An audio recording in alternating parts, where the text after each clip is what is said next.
Сәлем достар, біз бүгін календарьға фото қоюды үйренетін боламыз. Небәрі 2 минуттың ішінде. Менің видеомды соңына дейін көріп, лайк басып, подписация еткен көрермендеріме арнайы осы календарьдың шаблонын Telegram каналыма салып қойдым. Ссылкасы видеоның описаниясында.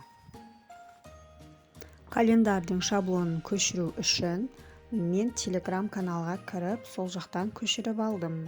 Негізі сіздер Яндекс немесе Googleға кіріп та көшіріп алуларыңызға болады. Яндекс немесе Googleдан іздеген кезде поискқа календарь PNG деп іздейсіздер. Мен мына жерде Telegramға кіргеннен кейін поискқа PNG шаблоны деп жаздым. Осы арнайы канал бар, тегін көшіріп алуға болады.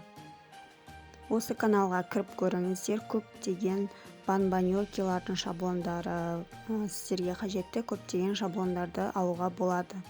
Мен өзіме календарьды ғана көшіріп алдым. Мен енді Pixart программасына кіремін. Pixart программасына кіргеннен кейін галереяға кіріп, бағанағы көшіріп алған шаблонымды қоямын. Енді шаблонның төменгі жағындағы рисовать деген батырманы басамыз. Шаблонның оң жақ төменгі бұрышындағы батырманы басып, жоғарыдағы көздің белгісі тұрғанды екеуінің орнын ауыстырамыз. Ол біздің фотомыздың рамканың артқы жағынан көрініп тұру үшін қажет. Енді добавить фото батырмасын басып, керекті фотомызды таңдаймыз.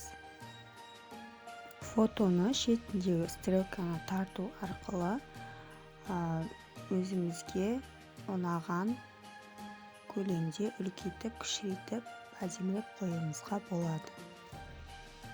Міне біздің календарьіміз дайын болды. Жоғарыдағы галочканы басу арқылы сақтаймыз, немесе стрелканы басу арқылы сақтауға болады. Достар, осы календарьдың шаблонын менің Telegram каналымнан ала аласыздар. Оны мен видеоның описаниясына қалдырдым.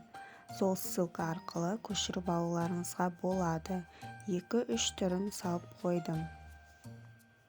Менің каналыма тіркеліп, лайк басып, комментарий қалдыруды ұмытпаңыздар. Келесі видеода біз киндербокстың жасалу жолын үйренетін боламыз. Келесі кездескенше.